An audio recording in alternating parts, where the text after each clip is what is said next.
दोपहर का समय था, घर में हलचल थी, लेकिन वो रोज वाली हलचल नहीं, कुछ अलग था।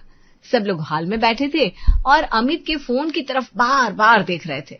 फोन अभी कुछ देर पहले ही आया था और उस एक कॉल ने पूरे घर का माहौल बदल दिया था। गांव वाले बंगले के लिए बायर मिल गया है। सच में? इतने सालों से तो कोई पूछ भी नहीं रहा था। हाँ ना, और अचानक कैसे मिल गया? एक बिजनेसमैन है, उससे साफ कहा है कि वो बंगला तभी खरीदेगा जब वहां कोई रह रहा, उसे खाली करनी चाहिए। मतलब हमें वहां रहना पड़ेगा कुछ दिन के लिए। हम मतलब कौन? हम सबको कुछ दिनों के लिए वहां रहना होगा। जैसे उस खरीदार को यकीन हो जाए कि वो घर खाली नहीं है, भूतिया नहीं है। कुछ सेकंड के लिए पूरा कमरा शांत हो गया। हम सब 1 महीने के लिए? हाँ, बस 1 महीना। अगर सब ठीक रहा तो डील फाइनल हो जाएगी और वो प्राइस दे रहा है जो हम सोच भी नहीं सकते। यार 1 महीने की बात है, वैसे भी हम सब साथ रहेंगे तो मजा ही आएगा। गांव में पुराने बंगले में एक साथ रहना ऑनेस्टली थोड़ा अलग एक्सपीरियंस होगा। लेकिन इतने सालों से बंद पड़ा है, पता नहीं हालत कैसी होगी। देखो, मैंने सब अरेंज करवा दिया है, बेसिक सफाई हो जाएगी, बाकी तुम लोग संभाल लेना। मतलब पूरा सेटअप हमें ही करना होगा? एक तरह से हाँ। बात सिंपल लग रही थी, 1 महीना, एक पुराना बंगला और साथ में पूरा परिवार। लेकिन कभी कभी जो चीज ऊपर से सिंपल दिखती है उसके अंदर बहुत कुछ छुपा होता है। अगले दिन सुबह सुबह सामान पैक हो रहा था। बच्चों में एक्साइटमेंट थी, बड़ों के चेहरे पर हल्की सी झिझक और एक अनकहा सवाल। मम्मा, वहां नेटवर्क आएगा ना? पता नहीं, लेकिन ट्राई करेंगे। मैं तो वहां पूरा एक्सप्लोर करूंगा। पुराना घर है ना, शायद सीक्रेट रूम्स भी हो।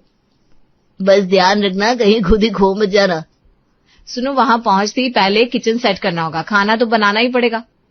हाँ, और पानी बिजली सब चेक करना पड़ेगा। गांव है, कोई गारंटी नहीं भाई। मैं बाहर का देख लूंगा आसपास क्या है क्या नहीं। देखो, बस एक बात याद रखना, ये एक टेम्पररी अरेंजमेंट है, 1 महीना बस।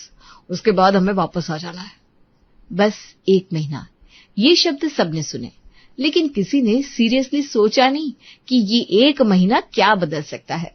इस 1 महीने में क्या क्या हो सकता है।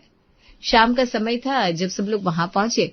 गाड़ी जैसे ही उस पुराने बंगले के सामने रुकी, सबकी नजर एक साथ ऊपर उठी। वो बंगला बड़ा था लेकिन खामोश।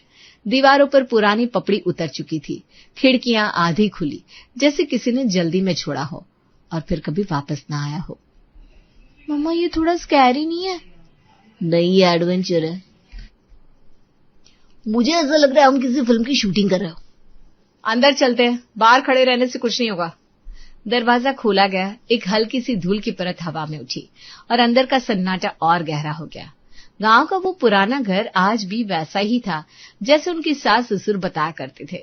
लेकिन इस बार उन्हें पहली बार यहाँ एहसास हुआ कि आखिर वो बंगला दिखता कैसे है। इतना बड़ा है, हमें तो साफ सफाई करते करते ही हफ्ता लग जाएगा। पहले सब अपने अपने कमरे देख लेते हैं, बड़े ही थक गए अब तो। और डिसाइड भी कर लेते कौन कहाँ रहेगा। हम तीनों तो एक कमरे में रह जाते हैं। हाँ, हमारी वैकेशन हो जाएगी इसी बहाने। कमरे बांटे गए जैसे हर घर में होता है, लेकिन यहाँ हर कमरे के साथ एक अलग सा एहसास जुड़ा हुआ था, जैसे वो सिर्फ जगह नहीं, कुछ और भी हो। लेकिन वो क्या था, अभी तक किसी को समझ में नहीं आ रहा था। दिन खत्म हो चुका था, सब थक चुके थे, लेकिन नींद सबको नहीं आ रही थी। सुनो, किचन तो मैंने सेट कर दिया, लेकिन ऑनेस्टली ये सब मैनेज करना थोड़ा टफ होगा। हाँ, काम भी ज्यादा है और हेल्प भी नहीं है। हम लोग एडजस्ट कर लेंगे, 1 महीने की तो बात है। देखो, काम तो डिवाइड कर लेते हैं तभी मैनेज होगा। आज जैसे खाना, सफाई, बाहर का काम, आंगन का काम सब फिक्स कर लेते हैं। तो खाना मैं संभाल लूंगी सुबह और शाम। ठीक है, मैं सफाई देख लूंगी। मैं बच्चे और बाकी छोटे मोटे काम देख लूंगी। कुछ सेकंड के लिए सबने एक दूसरे को देखा, जैसे सब कुछ बहुत स्मूथली तय हो गया हो। लेकिन कई बार जो बातें इतनी आसानी से तय हो जाती है ना, वही आगे चल के सबसे बड़ी वजह बनती है। अगली सुबह रसोई से आवाजें आ रही थी, बर्तन, चूल्हा और नेहा की हल्की सी जल्दी। काव्या, थोड़ा जल्दी हेल्प कर दो, इतना सारा काम है। बस आ रही हूँ, पहले ये सफाई खत्म कर लूं। बच्चे अभी तक उठे नहीं, मैं देखती हूँ। सुबह की शुरुआत काम के साथ हुई और हर किसी ने वही किया जो उसने तय किया था। लेकिन दोपहर तक नेहा ने रसोई के काम से हाथ जोड़ लिए।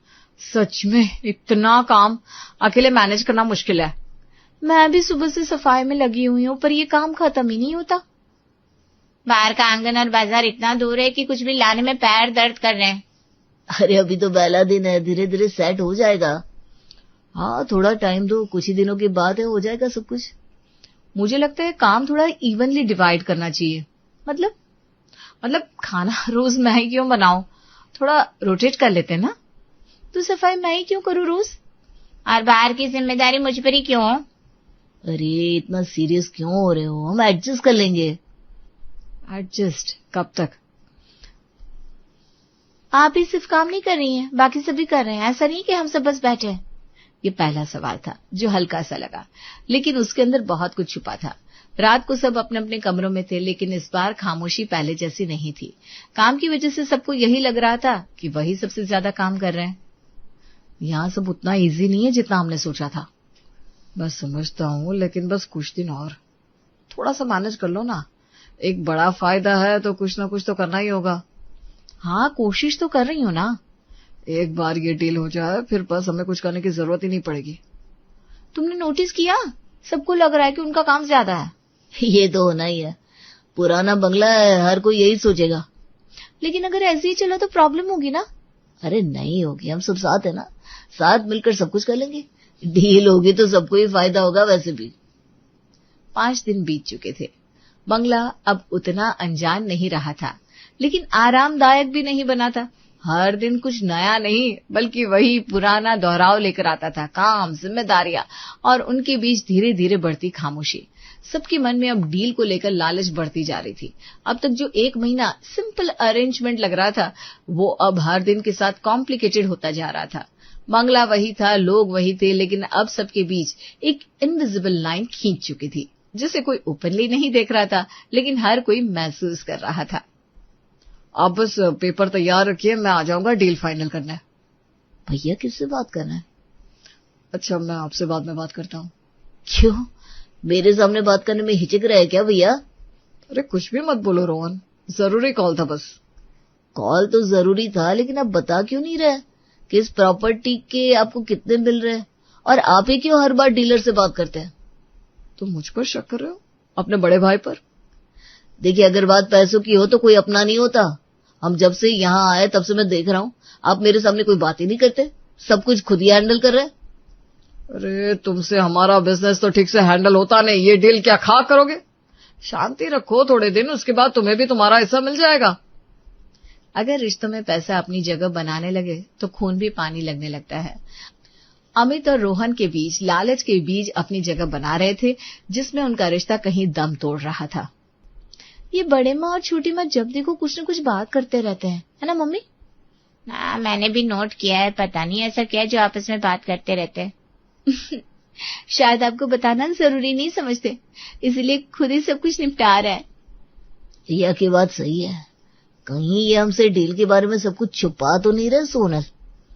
हाँ ये दोनों बड़े ही चालाक हैं, खुद बड़ा हिस्सा लेकर हमें बस टुकड़ा दे देंगे। हमें सावधान रहना होगा। जब दिल में शक हो तो छोटी छोटी बातें भी बड़ी बहस में बदलने लगती हैं। जहां ये एक बड़ी सी हंसती खेलती सी जॉइंट फैमिली थी, वहीं अब ये सब एक दूसरे को नफरत की निगाह से देखने लगे थे, जिसका असर उनके बर्ताव पर साफ दिख रहा था। कम से कम गैस तो बंद कर ही सकती थी। मैं क्यों देखूं? मेरी रिस्पॉन्सिबिलिटी नहीं थी तो किसकी थी? शायद किसी की नहीं, लेकिन आप मुझसे मत कहिए, मैं आपकी देवरानी हूं, कोई गुलाम नहीं हूं जो आपके काम करते रहूंगी यहाँ। बस करिए, अब दोनों पहले से इतनी प्रॉब्लम्स कम है जो आप भी शुरू हो जाती है। भाभी आप सिर्फ मम्मी को क्यों कहते हो? चाचू चाची को भी कभी कुछ कहिए ना। छोड़ बेटा, जब जिम्मेदारी की बात आती तो सब लोग अपना पल्ला झाड़ लेते, लेकिन हिस्सा लेने हर कोई आ जाता है। भाभी ये कुछ ज्यादा ही हो रहा है अब। मैं भी वही कह रही हूँ, अब कुछ ज्यादा ही हो रहा है। सब कुछ हम करे, जिम्मेदारी हम ले, और मेवा हर कोई खा रहा है। चलो बिहार। देखा इनका एटीट्यूड कैसे ताने मार रही है। अब कुछ न कुछ तो करना ही पड़ेगा। जब मन में नफरत हो तो हर कोई गैर लगने लगता है, चाहे वो कितना ही सगा क्यों ना हो। जब से डील की बात हुई थी तब से सबको बस पैसे की तलब लगी हुई थी, जिसमें रिश्ते अब पीछे रह गए थे। मुझे लगता है हमें साफ बात करनी चाहिए। शुक्र है आपको याद तो आया कि आपको बात भी करनी है हमसे। तो किसे क्या डाउट है, साफ साफ बोलो। अब मैं नहीं चाहता कि अब और कोई प्रॉब्लम हो। तुम दोनों फिर से वही खिचड़ी पका रहे हो जो सालों पहले पकाई थी। आप हमारे बहन के पति हैं, इसलिए अभी तक कुछ कह नहीं रहा हूं, लेकिन ज्यादा सर पर चढ़ने की जरूरत नहीं है विक्रम जी। आप दोनों पे भरोसा करना ही गलत है। तुम खुद भरोसे करने लायक हो क्या? खुद से पूछो ना पहले। तुम्हें तो मैं आपस में लड़ने से कुछ नहीं होगा। हम क्यों अपना नुकसान करवा रहे हैं? मुझे लगता है ये डील रियल नहीं है। मतलब कि कोई हमें यहाँ रोक रहा है या कोई हमें यहाँ तोड़ रहा है। ये नॉनसेंस है। अब ये तुम्हारी पत्नियां नया लेकर आई है कुछ जिससे हमारा ध्यान भटक जाए। चलो विक्रम, इनका कुछ नहीं हो सकता। मैं ऐसे ही नहीं कह रही हूं, सुनो मेरी बात। नेहा की बात किसी ने नहीं सुनी। सब लोग उसे एक अलग नजरिए से देख रहे थे, लेकिन जब अगले दिन किसी ने एक चिट्ठी भेजी कि पुराना कमरा खोलो, तो सबके मन में ये ख्याल घूमने लगा था। अगले दिन एक पुराना कमरा खोला गया। वहां एक पुरानी डायरी मिली जिसे देखकर सबके चेहरे पीले पड़ गए। ये किसकी है? अरे किसकी डायरी है भैया? कुछ कहेंगे या बस देखते ही रहेंगे? माँ की। डायरी पढ़ी नहीं गई, लेकिन उसका होना ही काफी था, क्योंकि अब हर किसी के मन में एक ही सवाल था। अगर उस डायरी में वही हुआ जो उन्होंने सालों पहले किया था तो? डायरी मिलने के बाद बंगले का माहौल और भारी हो गया था। अब कोई भी बात सीधे नहीं होती थी। हर शब्द के पीछे दूसरा मतलब खोजा जा रहा था। हर चेहरा अब शक का हिस्सा बन चुका था। नेहा डायरी लिए बैठी थी। पन्ने खुले थे, लेकिन पढ़े नहीं जा रहे थे। जैसे शब्द नहीं, कोई पुरानी आवाज सामने आ रही हो। तुमने पढ़ी? नहीं। क्यों? डर लग रहा है। किस बात का? इस बात का कि अगर इसमें वही लिखा हुआ है जो मैं सोच रही हूं तो? और अगर इसमें कुछ ऐसा हो जो हम सोच भी नहीं रहे तो? आखिर क्या है जो आप लोग इस डायरी को खोल ही नहीं रहे? तुम तीनों इन सबसे दूर रहो। क्यों दूर रहे? अब हम बच्चे नहीं रहे। दादी की डायरी हमें भी पढ़नी है। आखिर इसमें है क्या? ये आप लोग जानबूझकर नहीं पढ़ रहे हैं, जैसे आपको पता है कि इसमें क्या है। तुम कुछ जानती हो? मुझे क्यों ऐसा लग रहा है कि तुम कुछ जानती हो इस डायरी के बारे में। मैं सब जानती हूँ। तो फिर बता क्यों नहीं रही हो? क्योंकि सच सुनना आसान नहीं होता। और झूठ? झूठ तो हम सालों से जी रहे हैं। तुम लोग कुछ छुपा रहे हो ना? थोड़ी देर में आपको सब कुछ पता चल जाएगा। अचानक दरवाजे पर दस्तक हुई। विक्रम उठा। दरवाजा खुला, बाहर कोई नहीं था। सिर्फ एक पुराना लिफाफा पड़ा था। नेहा ने उठाया। अंदर एक तस्वीर थी, पुराने बंगले की। लेकिन इस बार उसमें सब लोग नहीं थे, सिर्फ 2 लोग थे, माँ जी और पिताजी। और नीचे लिखा था, अब तुम समझोगे। ये किसने भेजा? ये मजाक है क्या? ये डराने की कोशिश है या फिर याद दिलाने की? ये सब क्या चल रहा है? जो आपने शुरू किया था। हमने क्या शुरू किया? याद नहीं या याद रखना नहीं चाहते? तुम लोग साफ साफ बोलो ना। ठीक है, तो सुनिए।